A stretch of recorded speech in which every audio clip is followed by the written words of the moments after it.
Hi, everybody. It's me, Shelby, Torrey Holistics lead cannabis educator, and I'm really excited today to be sitting down virtually with David Bronner. You may recognize the name. He is the Cosmic Engagement Officer for Dr. Bronner's, and he's also the founder for Brother David's and Sun+Earth Certified. So welcome. It's great to have you. Yeah, thanks for having me. Right Yeah. on. So could you just start out and start off by telling us a little bit about Brother David's and the brand's mission? Yeah, so Brother David's is basically a not-for-profit brand platform to feature and educate cannabis consumers about Sun+Earth certified farms. So Sun+Earth is a certification that basically means cannabis has been grown in the soil under the sun, no chemicals, with fair labor and community involvement. Uh, Basically recognizing the farmers and growers who have been growing often multi-generations, 30 years, who take care of their land in a way that's regenerative. So they're building soil health, they're building fertility through natural means. And, just as a society, we need to figure out how to grow our food and our medicine and our fibers for our clothes, in an agricultural system that mimics nature.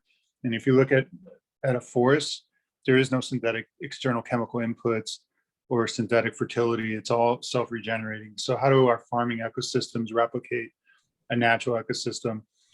And unfortunately, cannabis, like pretty much every other commodity, is increasingly being farmed in very fossil fuel intensive ways under lights indoors, with a lot of chemicals. It's got a big greenhouse gas footprint. Something like 3% of California's energy is basically going to fuel grow lights. So, and the small farmers, the small cannabis farmers, have been really struggling with legalization and the regulatory burden and the costs.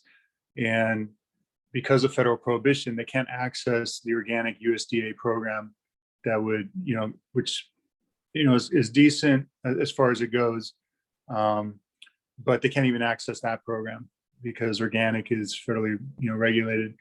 So Sun+Earth is this certification that we helped inspire, and but basically it was crafted by next really high level cannabis farmers, and but the intent is to have a consumer facing seal like USD organic, but it'll be Sun+Earth in the cannabis space, so then consumers can kind of just look for that. And Brother David's is, it's basically a brand to be, inside dispensaries, educating consumers and bud tenders in the trade. And we're not for profit because we want to make clear that we're not here trying to just grab market share for its own sake. We want to see Sun+Earth flourish. We want to see all our competitor brands start using Sun+Earth certified flowers, and soon to be able to see dispensaries being able to merchandise like 20 brands that are all using Sun+Earth certified flower. In the same way, when you go to a natural food store, you'll see like USD organic sections. So that's the dream and vision. And we're starting to see, brands like Chemistry, Farm and the Felon, and others really starting to use Sun+Earth certified flowers. So it's really starting to get traction. But yeah, so that's basically the mission is to promote Sun+Earth certified cannabis and the farmers that are doing it the right way.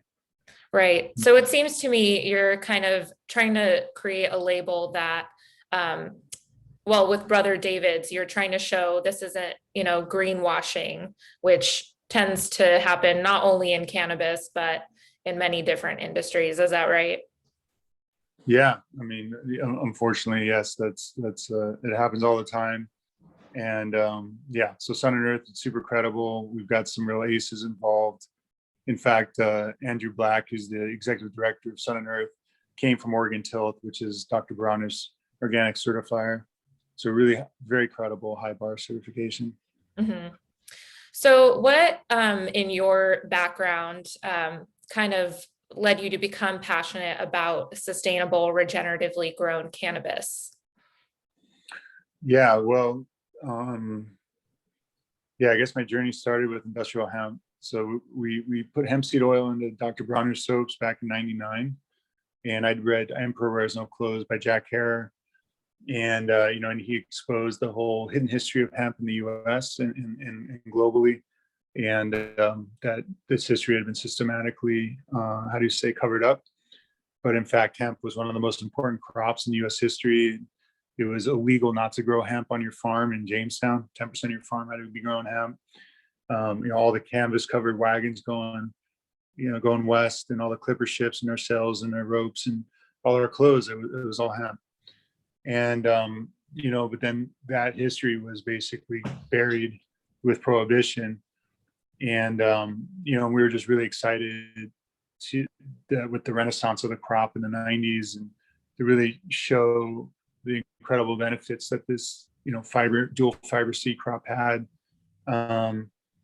And hemp's at the nexus of drug policy reform, kind of the most ridiculous, or was the most ridiculous example of this out of control drug war that would schedule a non-drug agricultural crop as a Schedule I substance. But then also for regenerative sustainable agriculture, it was really, for me, my first kind of, we are really farming in the wrong way. And hemp grows like a weed. You can farm it with very little synthetic fertility. It lends itself well to an organic system. But pretty soon we figured out that, while hemp is pretty awesome, that it's not the solution to all the world's problems. And it's more about a regenerative organic management approach to every single crop we grow, whether that's hemp or palm or soy. Everything can be grown in a totally regenerative way or degenerative way. And that's generally what's happened. It's like most agricultural commodities are farmed in huge plantations and monocultures. The soil, they rely on synthetic fertility and pesticides that just destroy the life in the soil. The soil becomes a dead, inert dirt rather than this thriving, living ecosystem. And when that soil is destroyed, then all the life in it is oxidized to the atmosphere, and you get huge amounts of greenhouse gas to the atmosphere. Something like 1/3 of greenhouse gas is from mismanaged agricultural lands. And so it's a huge problem globally. And so we, for example, palm oil, so palm is one of the ingredients in our bar soap, and it's generally farmed in this horribly destructive way in Indonesia and Borneo. They rip up rainforests, they put in these palm plantations, they disrupt farming communities off their land, and then they go to work for slave wages on plantations, and it's very environmentally destructive and socially disruptive. So we were starting to see this, and then in parallel, we've been fighting hard to end cannabis prohibition, and been engaged, for 20 years, and really broke through finally with in 2012 with Washington, Colorado, and then in 2014 we got Oregon and DC, and then 2016 we ran the tables. But just with legalization, we really weren't focusing on the other side. We were just like, let's just end the horror of prohibition. And unfortunately, and not really kind of thinking about what the legal market would look like on the other side, it became apparent that the regulations were really favoring these kind of big corporate indoor grows, and that were displacing the small cannabis craft farmers in the exact same way that was happening with palm and coconut and every other major legal ag commodity. That cannabis was just, like whatever magical thinking we had that cannabis was going to be uniquely more conscious and awesome, that we were seeing the exact same corporate kind of takeover and corporatization of agriculture happen that cannabis was happening in every other agricultural commodity that we deal in. And and just 1/3 of the surface is under agricultural management, and how we farm is going to make or break the climate crisis, and whether we make it. And we just need to shift globally how we farm and feed and clothe ourselves, and how we make our medicine. They all need to be coming from regenerative farms that are that basically are self-regenerating. They're not reliant on external synthetic inputs that have huge petrochemical and fossil fuel footprints. So that's basically the passion of I'm very passionate about the ability of psychedelics and cannabis to heal us on a super deep level and connect us to our more authentic, deeper, truer selves and to nature. And but that equally important is how do we grow these medicines And are we respecting they give us a vision and a connection, but that we need to be conscious about our purchasing decisions. And so when we think about food, your plate is like a farm, and your fork is a pitchfork, and your knife is a butchering knife. And how we choose what we eat is gonna depend, shows up in the world. Like, are we supporting a farmer that's able to take care of their land and their people and their animals in the right way, and be support, have thriving livelihoods for their families and their workers and their communities? Or are we just defaulting and being unconscious and defaulting to the machine that's ripping the world apart and ripping communities apart? And so that's the decision we make with cannabis and every other agricultural product. Is like, what are we supporting? Are we supporting like a farmer who's like doing awesome stuff and doing right by their community and their workers and their land? Or are we just, buying flowers from a fossil fuel intensive corporate indoor grow that's, and I feel like the industry really needs to move to this more like wine. When you buy wine, you don't like say, okay, I want to know how much alcohol's in this wine, and I want to know if these grapes are grown indoors. It's just kind of crazy where the cannabis industry is at. And I feel like it's temporary, that in the next 10 years, you're going to see a massive shift away from these kind of very, very fossil fuel intensive indoor operations towards more sun grown. So Sun+Earth is kind of our contribution to helping make that shift. Right. So for those who, aren't super familiar with the methods behind regenerative agriculture, could you kind of paint a picture of what some of those practices would look like? Yeah. So, so for an annual system, for annual crops, which cannabis is, and that means like it, lives for a season, versus a perennial crop, which is a tree system. So there's different practices in either kind of system. So in an annual system, it's basically about biodiversity. So you want to have, not just a monoculture. And generally, you'll either intercrop with other cash crops or vegetables or cover crops that are complementary and fertility building into the soil. So you're basically using, let's say, nitrogen fixing cover crops to build fertility in the soil naturally rather than relying on synthetic fertility. You want to keep your soil covered generally. When you look at nature, you don't see a bunch of bare ground. And when you have bare ground, you're going to have erosion.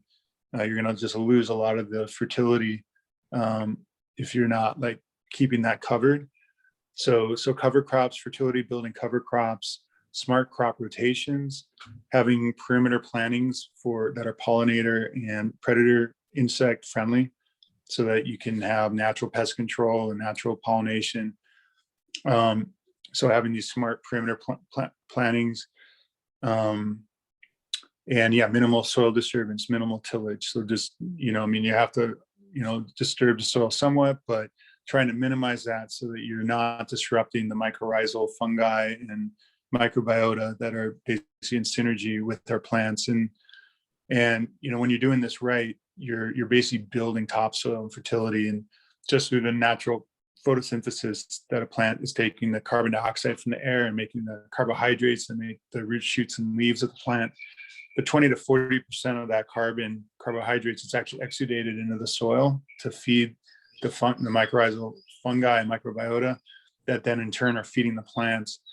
And so when we're like feeding that cycle, then we're going to be able to get nutrient dense food, beautiful medicine, everything we possibly want, without relying on a bunch of synthetic chemicals that are very disruptive to that soil functioning and just natural ecosystem function. Mm-hmm. And I imagine this is all of benefit to the consumer as well. You mentioned something interesting a little while ago about how when we're, choosing our wine, we're not looking for the alcohol content. And it seems that in the current industry, maybe the equivalent is the THC content. But how in particular, like what benefit does consuming regeneratively grown cannabis, such as Brother David's or another Sun+Earth certified brand, how is that beneficial for consumers? Yeah, well, I mean, number one, you're not gonna have any pesticide residues and any kind of weird chemical, whatever. But it also is about the terroir, like when you think about wine and food, it's like the terroir of the land, like, like all the elements that kind of come together to make that unique land and place special. So when you're farming in a sun and earth way, you're just really honoring the elements and nature and the natural processes, and that is all being crystallized in the flower, and that flower reflects all that kind of magic of that land and of the people. And that's the same way with like fine wine. It's all about the terroir and reflecting the love and the care of the land and the people. And yeah, you can just feel it energetically. And the Sun and Earth farmers we're working with are just top. I mean, like you would not be able to know that flower is not indoor. I mean, the quality is just so top notch. And yeah, it's just I think just the vibration of a sun and earth flower is just way better than an indoor flower. Mm-hmm. And then part of that also, I would imagine, involves supporting these smaller farms as well. Smaller farms and maybe Black or Brown owned farms as well, kind of reinvesting in the communities who have most been disadvantaged by the war on drugs. Yeah, no, equity is a huge part of the equation here. And yeah, as much as we can be helping our Black and Brown brothers and sisters succeed in this industry, that's obviously the drug war has disproportionately ravaged people of color in their communities. Mm-hmm. So yeah, I mean, just honestly, the Mendocino and Humboldt growing regions of outdoor growing regions, it's a pretty white kind of landscape. But finding Black and Brown partners is key. And the way we've been kind of showing our, how do you say, gratitude or debt or obligation is we've been sponsoring or sending funds to organizations like the Hood Incubator that works with Black and Brown entrepreneurs in the cannabis space to help them succeed. And yeah, and generally we just need to fight for policies that help kind of right the wrongs, historical wrongs. Mm-hmm. Yeah, that's so important. So if you had one tip to convey to consumers about choosing your cannabis and consuming conscientiously, do you have any sort of advice for them? Yeah, I mean, treat your medicine like food. I mean, that it's, when you buy food, you should be thinking about, organic or regenerative organic. You don't want your food being grown in a soup of pesticides and in a way that's destroying the land, and migrant labor that's completely exploited, and and just basically kind of a horse show that's a huge contributor to the climate crisis and why we're so out of balance. So that same ethic of being careful about what kind of food we eat, that same ethic should be involved when you're buying flowers, cannabis flowers, or any agricultural commodity. It's either coming from a place where you're respecting the land, respecting the labor, respecting the farmers, or it's not. And that's kind of the crucial I think choice confronting us as consumers is like, are you going to choose whatever it is? You're going to choose in a way that's environmentally and socially beneficial or not. And so I think, and it's not just Sun and Earth. I mean, there's other really cool programs out there. Dempure and is one we really respect. But yeah, but just looking for, some kind of certification that your flower is being produced under the sun, in the soil, no chemicals, with fair labor is pretty crucial. Yeah. Well, nice words of wisdom to end on. So Thank you so much for taking the time to talk today. For those listening, you can find Brother David's and other Sun+Earth certified cannabis brands at Torrey Holistics, or you can check it out on our website, torreyholistics.com. So thank you, David. Once again, I'm Shelby with Torrey Holistics, and we'll see you next time. Right on. Thanks for having me. Thank you.